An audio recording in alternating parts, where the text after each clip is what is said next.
Hello बच्चों, स्वागत है आप लोगों का हमारे चैनल अगम एजुकेयर पर। बच्चों, आज हम 12th में जो चैप्टर नंबर 1 है संबंध एवं फलन में जो सबसे पहले दो भागों में ये विभाजित किया गया है, इसमें जो पहला टॉपिक होगा वो संबंध होगा। संबंध को हम पढ़ेंगे। संबंध से ज़्यादा क्वेश्चन नहीं आते हैं, एक आध क्वेश्चन शायद ही आ जाता है। फलन से क्वेश्चन बनते हैं, लेकिन जब तक हमने संबंध नहीं पढ़ा तब तक हम फलन को नहीं लगा सकते हैं। तो संबंध को पहले हम देखेंगे। देखिए, प्रत्येक जो संबंध होगा वो फलन नहीं होता है, ठीक है। लेकिन जब तक हमें संबंध ही नहीं पता होगा तो फलन के बारे में हम जानकारी नहीं दे सकते हैं। जो पहला जो प्रश्नावली 1 है, प्रश्नावली 1A है, इसको हम पढ़ेंगे और संबंध को अच्छे से समझेंगे, कौन किस प्रकार से एक दूसरे से संबंधित रखता है। जैसे क्वेश्चन नंबर हमारा इस प्रकार से दिया जाता है, इसमें जो R दिया जाएगा इसका मतलब होता है रिलेशन, यानी कोई भी यहाँ से x और y इस तरीके से अगर लिखा है तो x y के साथ इस प्रकार संबंधित है, कह सकते हैं हिंदी में, वैसे इसको रिलेशन कह सकते हैं, ठीक है। तो पहला जो क्वेश्चन दिया गया है वो दिया गया पूर्णांकों में संबंध r इस प्रकार है कि x r y इस प्रकार है, ये इस प्रकार का निशान है और किस प्रकार से संबंध देता है वो आगे दिया जाता है। x y का वर्ग है, जो पहली चीज x है वो y का वर्ग होना चाहिए। तो इसमें से कौन सा ऑप्शन सही होगा? देखो, इसमें जैसे दिया गया पहला 4r2, जिस प्रकार ये x रिलेशन y के साथ रखता है, x रिलेशन y के साथ रखता है, यानी x y का वर्ग है, उसी प्रकार के 4 2 का वर्ग है। तो ये हम करके देखेंगे, 2 का वर्ग अगर हम करें कि 4 मिलेगा तो 2 दूनी 4, यानी ये रिलेशन, ये वाला रिलेशन इस चीज को बिल्कुल सेटिस्फाई कर रहा है, तो ये हमारा एकदम सही होगा। जिसे दूसरा नंबर इसमें दिया गया है -2 रिलेशन 4, -2 रिलेशन 4, ये उल्टा दे दिया गया। -2 क्या 4 का वर्ग है? नहीं है, वर्गमूल भी नहीं है, क्योंकि वर्गमूल ऋणात्मक नहीं हो सकता है, तो ये हमारा एकदम गलत हो जाएगा। सेकंड जो थर्ड हमारा दिया गया है वो दिया गया कि 3 रिलेशन 9, 3 रिलेशन 9, क्या 3 9 का वर्ग है? नहीं है भाई, 3 9 का क्या है? वर्गमूल है। अगर यहाँ पे वर्गमूल लिखा होता तो ये रिलेशन हमारा इस रिलेशन को सेटिस्फाई कर रहा होता, तो ये भी हमारा गलत हो जाएगा। जो फोर्थ नंबर बेटा दिया गया वो क्या है? 9 रिलेशन 3, क्या 9 यानी पहली वाली जो चीज़ दी गई है वो दूसरी वाली चीज़ का वर्ग है? ये 9 क्या 3 का वर्ग है? तो हम कह सकते हैं बिल्कुल है, 9 हमारा 3 का वर्ग होगा, ठीक है। अगला क्वेश्चन देखते हैं, एकदम इजी क्वेश्चन होंगे और ज़्यादा से ज़्यादा 1 नंबर का क्वेश्चन इससे आता है, बहुत ही कम ही पूछा जाता है। संबंध में आप लोग ये चीज़ अच्छे से पढ़ोगे। जैसे दूसरा दिया गया क्वेश्चन नंबर 2 दिया गया है कि x जो संबंध इस प्रकार है, x इस प्रकार संबंध दिया गया है 1 2 3 4, 1 2 3 4, ठीक है। और इसमें y जो दिया गया है, y हमारा वो कितना है? 0 2 0 2 4 6, ठीक है, 0 2 4 6 दिया गया। अब इसमें दिया गया x और कामा y के रूप में लिखना है। किसमें लिखना है? x कामा y के रूप में एक ऐसा क्रमित युग्म बनाना है जो आगे वाली चीज को सेटिस्फाई कर रहा हो। आगे क्या दिया गया कि ऐसे क्रमित युग्मों को ज्ञात कीजिए जिसमें आपका सदैव x y से बड़ा हो, x y से बड़ा हो। x की जो एलिमेंट दिए गए वो यहाँ पर है, y के एलिमेंट यहाँ पर दिए गए, तो x वाली चीज़ जो है लिखनी है पहले, y की बाद में लिखनी है, ये इस प्रकार लिखना है। और x का मान, इधर वाला मान जो है y के मान से अधिक होना चाहिए। तो यहाँ पर क्या हम 1 कामा 0 लिख सकते हैं? बिल्कुल लिख सकते हैं। ये हमारा रिलेशन बन रहा है इसके अनुसार, ठीक है, इसके अनुसार हमारा रिलेशन बन रहा है। तो 1 कामा 0 लिख सकते हैं क्योंकि 1 बड़ा है 0 से। इसके बाद क्या हम 1 कामा 2 लिख सकते हैं? नहीं लिख सकते हैं। 1 कामा 4 नहीं, 1 कामा 6 नहीं लिख सकते हैं। 2 कामा 0 लिख सकते हैं, बिल्कुल 2 कामा 0 लिख सकते हैं। 2 कामा 2 भी नहीं लिख सकते हैं क्योंकि बराबर हो जाएगा, ये बराबर नहीं होना चाहिए। अगर यहाँ पे बराबर का भी निशान लगा होता तो बराबर और बड़ा ले सकते थे। यहाँ पर 2 4 2 6 नहीं ले सकते हैं, 3 0 ले सकते हैं, 3 2 ले सकते हैं, 3 4 3 6 नहीं ले सकते हैं। इसके बाद 4 0 ले सकते हैं, 4 2 ले सकते हैं, 4 4 नहीं ले सकते हैं, 4 6 नहीं ले सकते हैं। तो ये इस कंडीशन के हिसाब से ये हमारा रिलेशन बनेगा जाके, ठीक है। अगला क्वेश्चन देखते हैं, क्वेश्चन नंबर 3 देखते हैं। क्वेश्चन नंबर 3 में दिया गया है, क्वेश्चन नंबर 3 में इसी प्रकार x और y दिए गए। x का मान हमारा दिया गया 2 3 4 5, 2 3 4 5, और ये दिया गया 3 6, ठीक है, ये एक्स वाई या ए बी में दिए जा सकते हैं, कोई ज़्यादातर 3x और y में ही दिए जाएंगे। 3 6 7 10 ये दिया गया। ठीक है, इसमें हमें इस प्रकार रिलेशन परिभाषित करना है जो दिया गया x से y विभाज्य हो। क्या होना चाहिए, x से, यहाँ पे लिख देना है x से y विभाज्य होना चाहिए, यानी भाग जाना चाहिए। क्या होना चाहिए, विभाज्य होना चाहिए, होना चाहिए।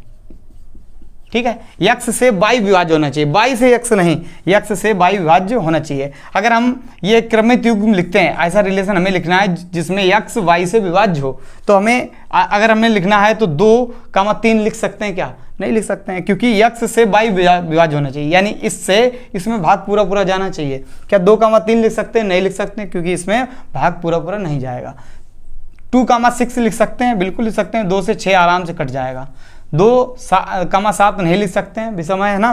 2,10 लिख सकते हैं, 2,10 लिख सकते हैं। 3,3 लिख सकते हैं। भाई इसमें बराबर भी हो सकता है, भाग जाना चाहिए, ऐसी कोई कंडीशन नहीं है कि x का मान या y का मान बड़ा हो या बराबर हो। ठीक है, बराबर नहीं हो सकता है, यहाँ पे बराबर हो सकता है अगर भाग जा रहा है। 3,6 बिल्कुल लिख सकते हैं, 3,7 नहीं, 3,10 नहीं लिख सकते हैं, 4,3 नहीं लिख सकते हैं, 4,6 नहीं लिख सकते हैं, 4,7 नहीं, 4,10 नहीं लिख सकते हैं, क्योंकि पूरा पूरा भाग नहीं जाएगा। 2 से कट तो जाएगा लेकिन भाग नहीं जाएगा। 5,3, 5,6, 5,7 ये तीनों चीज़ें नहीं लिख पाएंगे, लेकिन हम 5,10 लिख देंगे, क्योंकि 5 से 10 पूरा पूरा विभाज्य हो सकता है। ठीक है, ये हमारा रिलेशन इसमें बन गया। अगला क्वेश्चन देखते हैं, क्वेश्चन नंबर 4 देखेंगे। क्वेश्चन नंबर 4 में दिया गया x बिलोंग टू, इस तरीके से भी दिया जा सकता है, ये बिलोंग टू का निशान होता है, और ये बराबर भी दे सकता है। x बिलोंग करता है किस पे, 2, 4, 6, 8, ये सम संख्या है 8 तक। ठीक है, और y बिलोंग करता है 1, 2, 3, 4, 1, 2, 3, 4।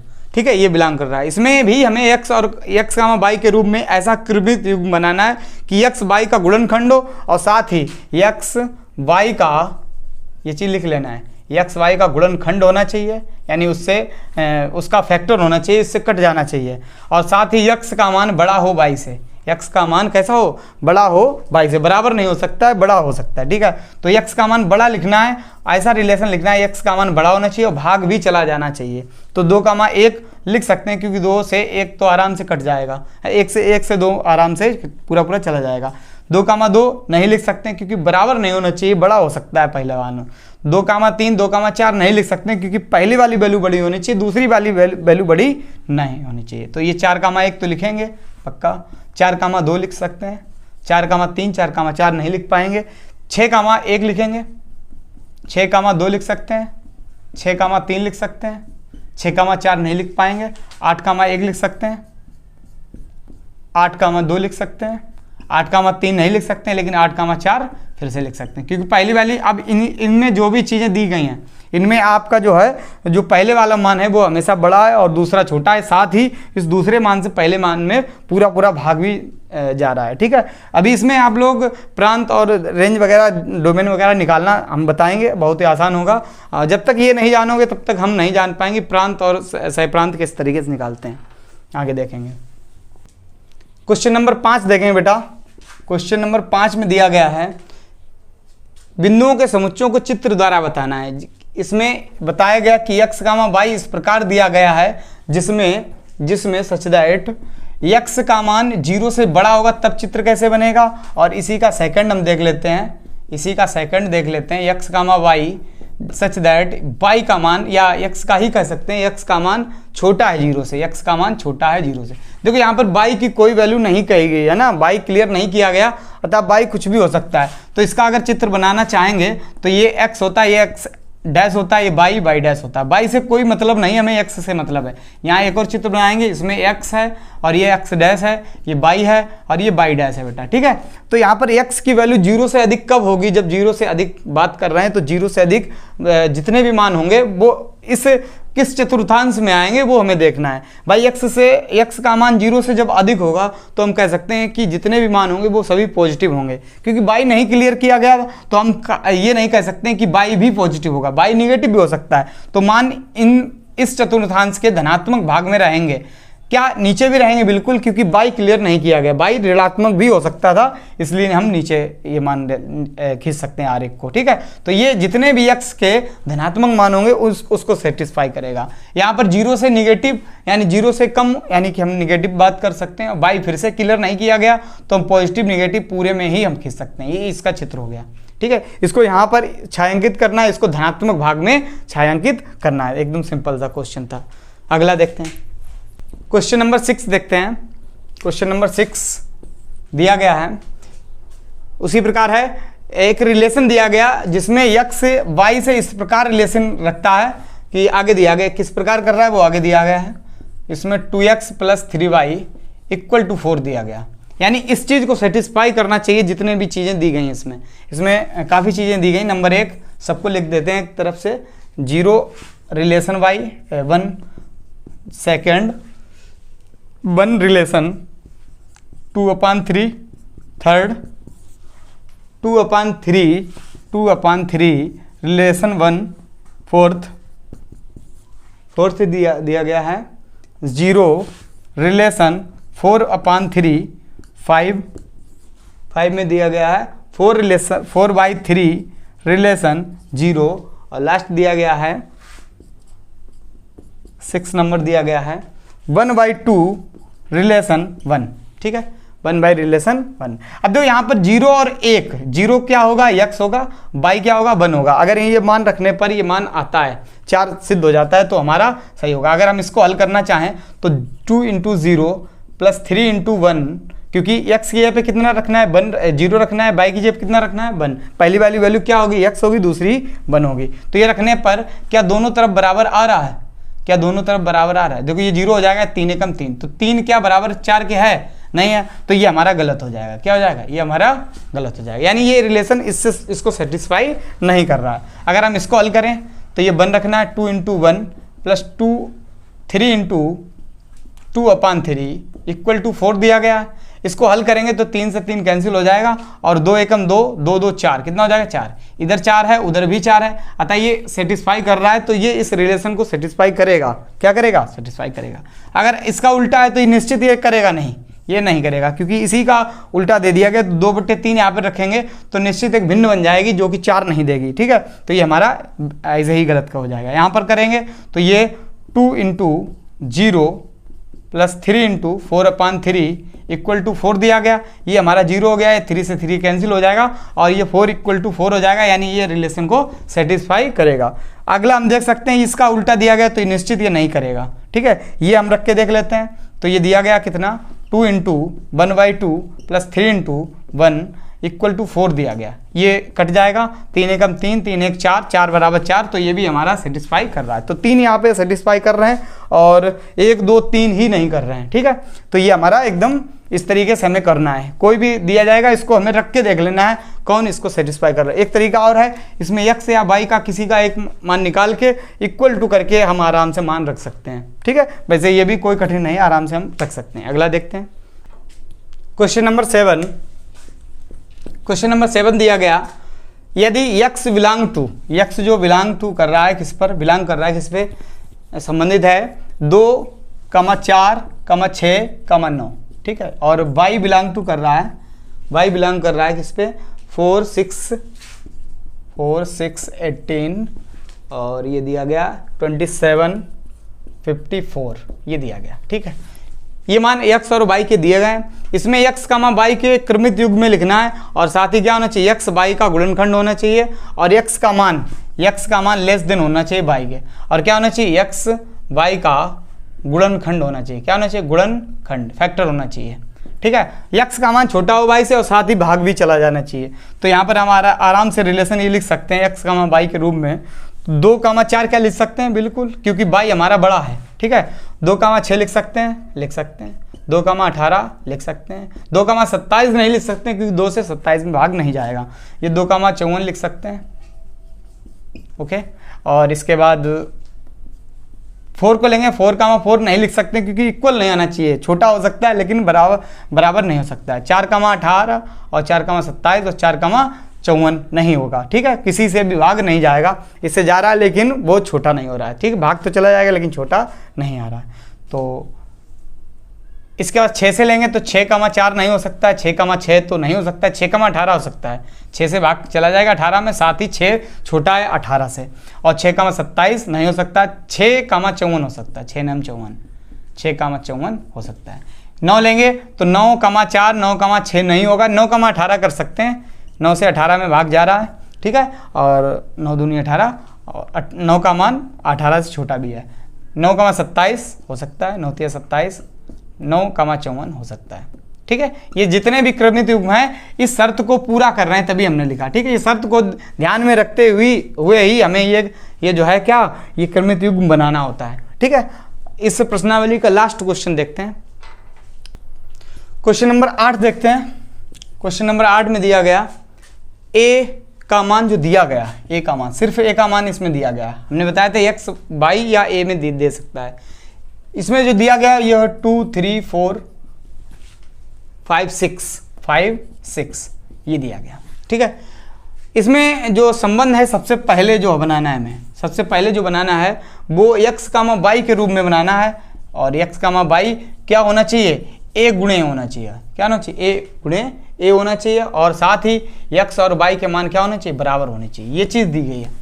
x, y के रूप में लिखना है, और a गुणे a का मतलब है a का a के साथ ही संबंध क्या होगा, a का a के साथ ही संबंध क्या होगा, और साथ ही x और y बराबर होने चाहिए। देखो बेटा इसमें कुछ नहीं आपको करना है, आपको सिर्फ जो भी चीज़ें हैं, क्योंकि a का a के साथ, a को फिर से हम अगर लिख लें 2 3 4 5 6, तो a का a के साथ ही दिया गया, इसमें कोई अन्य संबंध नहीं दिया गया, तो हम कह सकते हैं 2,2 लिख सकते हैं, 3,3 लिख सकते हैं, 4,4 लिख सकते हैं, कोई दूसरी वैल्यू नहीं लिख सकते ना, क्योंकि बराबर लाना है, सिर्फ हमें क्या करना है, बराबर करना है, तो ये हमारा एकदम सही हो जाएगा, ठीक है। सेकंड देखते हैं, सेकंड देखते हैं। सेकंड में बोला गया है कि x, y होना चाहिए, x, y होना चाहिए फिर से, और साथ ही बिलोंग होना चाहिए a क्रॉस a, मतलब a का a के साथ ही संबंध पता करना है, साथ ही x का मान बड़ा हो y से, x का मान बड़ा हो y से, और एक चीज और कंडीशन है x बटे y is not equal to एक नेचुरल संख्या। इसका मतलब क्या है, x का y में भाग, अगर ये नेचुरल संख्या होता तो इसका मतलब पूरा पूरा भाग जाना चाहिए था, इज नॉट है, इसका मतलब इसका भाग नहीं जाएगा, नेचुरल संख्या नहीं मिलेगी, नेचुरल संख्या का मतलब 1 2 3 4 नहीं मिलेगी, यानी भाग नहीं जाना चाहिए। x का मान y से बड़ा होना चाहिए, a क्रॉस a मतलब a का a के साथ ही पता करना है, और साथ ही x का भाग y में बिल्कुल भी नहीं जाना चाहिए। तो हम कह सकते हैं, आराम से बना सकते हैं ऐसा रिलेशन। देखो 2,2 लिख सकते हैं क्या, नहीं लिख सकते क्योंकि भाग चला जाएगा, और साथ ही 2 बड़ा भी होना चाहिए, तो 2 से और जितने भी मान है सभी बड़े हैं, तो हम मान नहीं रख पाएंगे क्योंकि 2 छोटा है इन सभी से। 3,2 लिख सकते हैं, बिल्कुल लिख सकते हैं, क्योंकि भाग भी नहीं जाएगा और 3 का मान अधिक भी हो गया, 3,3 3,4 3,5 3,6 नहीं लिख पाएंगे, ठीक है। 4,2 क्या लिख सकते हैं, देखो 4 बड़ा है 2 से, लेकिन ये भाग चला जा रहा पूरा, तो ये हमारा गलत हो जाएगा, तो 4,2 नहीं लिख पाएंगे, ठीक है। 4,3 बिल्कुल लिख सकते हैं, क्योंकि 4 3 से बड़ा है और साथ ही भाग भी नहीं जाएगा इसमें। 4,5 और 4,6 इसलिए नहीं लिख पाएंगे क्योंकि वो अगला मान y का मान x के मान से बड़ा हो जाएगा। ये इसी प्रकार 5,2 लिख पाएंगे, 5,3 लिख पाएंगे, 5,4 लिख पाएंगे, 5,4 लिख पाएंगे, 5,5 5,6 नहीं लिख पाएंगे, 6,2 नहीं लिख पाएंगे क्योंकि भाग चला जाएगा, 6,3 नहीं लिख पाएंगे, 6,4 लिख सकते हैं क्योंकि भाग नहीं जाएगा पूरा पूरा, ठीक है। एक नेचुरल संख्या नहीं मिलेगा, भाग तो चला जाएगा लेकिन कितनी बार जाएगा, 1.5 बार जाएगा, लेकिन वो नेचुरल संख्या नहीं होगा। यहाँ पर n लिखा है, इसका मतलब नेचुरल संख्या 1 2 3 4 आना चाहिए, पॉइंट में वैल्यू नहीं आनी चाहिए, ऐसा कटना चाहिए कि पॉइंट में नहीं। 6,5 6,6 नहीं लिख पाएंगे, 6,5 लिख सकते हैं, ठीक है। तो ये हमारे इस प्रकार इस रिलेशन, ये रिलेशन इस चीज को सेटिस्फाई क्या कर रहा है एक बार जरूर देख लेना है, ठीक है। तो हमारा एकदम सही हो जाएगा। थर्ड पूछा गया x, y बनाना है, और उसी प्रकार बनाना है a क्रॉस a में, a का a के साथ ही बनाना है, और इसमें x y का गुणनखंड होना चाहिए। क्या होना चाहिए, x y का क्या होना चाहिए, गुणनखंड होना चाहिए। इस प्रकार के क्वेश्चन हम काफ़ी कर चुके हैं। x y का गुणनखंड होना चाहिए, साथ ही x बराबर नहीं होना चाहिए y से, x बराबर नहीं होना चाहिए। ये आप लोगों के लिए होमवर्क है और एकदम सिंपल है, क्योंकि इस प्रकार के क्वेश्चन 2-3 इसमें आ चुके हैं। तो गुणनखंड होना चाहिए, यानी ये इससे पूरा पूरा कट जाना चाहिए और साथ ही x का मान y से बराबर ना हो, क्योंकि बराबर नहीं वाली कंडीशन हमने कई बार कर चुके हैं। ठीक है, और ठीक है, यहाँ तक ये क्वेश्चन इसमें 8 ही दिए गए हैं। अगली बार हम अगली प्रश्नावली स्टार्ट करेंगे और तब तक आप लोग बने रहिए और दोबारा क्लास को देखते रहिए और अगली बार अगली क्लास में मिलते हैं। धन्यवाद।